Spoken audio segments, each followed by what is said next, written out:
हर हर महादेव दोस्तों, आज हम शिव पुराण की श्री रुद्र संहिता दूसरे खंड के 31वां अध्याय तक पहुंच गए हैं। तो चलिए शुरू करते हैं।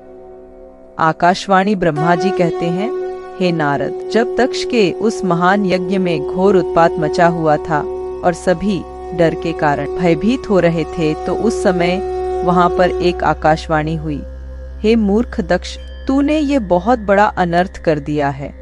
तूने शिव भक्त दधीचि के कथन को प्रामाणिक नहीं माना, जो तेरे लिए परम मंगलकारी और आनंददायक था।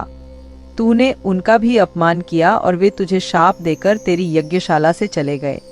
तब भी तू कुछ भी नहीं समझा। तूने अपने घर में स्वयं आई साक्षात मंगल स्वरूपा अपनी पुत्री सती का अपमान किया। तूने सती और शंकर का पूजन भी नहीं किया। अपने को ब्रह्मा जी का पुत्र समझकर तुझे बहुत घमंड हो गया था। तूने उस सती देवी का अपमान किया, जो सत्पुरुषों की भी आराध्या है। वे समस्त पुण्यों का फल देती हैं। वे तीनों लोकों की माता कल्याण स्वरूपा और भगवान शंकर की अर्धांगिनी है। सती देवी प्रसन्न होने पर सुख और सौभाग्य प्रदान करती है। वे परम मंगलकारी हैं। देवी सती की पूजा करने से समस्त भयों से छुटकारा मिल जाता है और मनोवांछित फलों की प्राप्ति होती है। देवी सभी उपद्रवों को नष्ट कर देती हैं। वे ही पराशक्ति हैं तथा कीर्ति, संपत्ति, भोग और मोक्ष प्रदान करती हैं। वे ही जन्मदात्री हैं, अर्थात जन्म देने वाली माता हैं।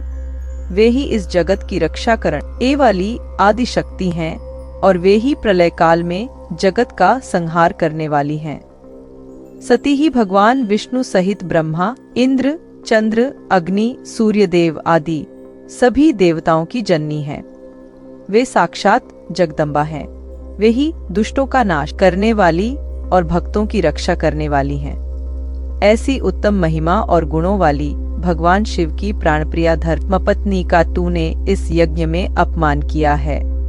भगवान शिव तो परम ब्रह्म परमेश्वर हैं।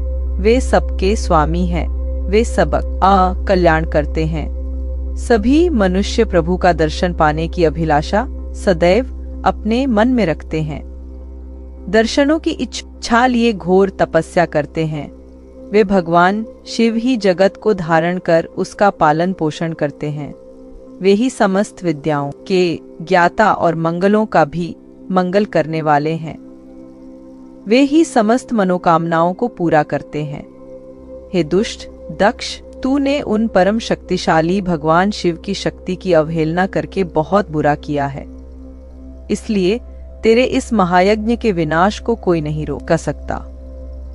जिनके चरणों की धूल शेषनाग रोज अपने मस्तक पर धारण करता है, जिनके चरण कमल का ध्यान करने से ब्रह्मा को ब्रह्मत्व प्राप्त हुआ है, तूने उनका और उनकी पत्नी सती का पूजन न करके बहुत अनिष्ट किया है। भगवान शिव ही इस संपूर्ण जगत के पिता और उनकी पत्नी देवी सती इस जगत की माता हैं। तूने उन माता पिता का सत्कार न कर उनका घोर अपमान किया है। अब तेरा कल्याण कैसे हो सकता है? तूने स्वयं दुर्भाग्य से अपना नाता जोड़ लिया है। तूने देवी सती और भगवान शिव की भक्तिभाव से आराधना नहीं की। तेरी यह सोच ही कि कल्याणकारी शिव का पूजन किए बिना भी मैं कल्याण का भागी हो सकता हूँ, तुझे ले डूबी है। तेरा सारा घमंड नष्ट हो जाएगा।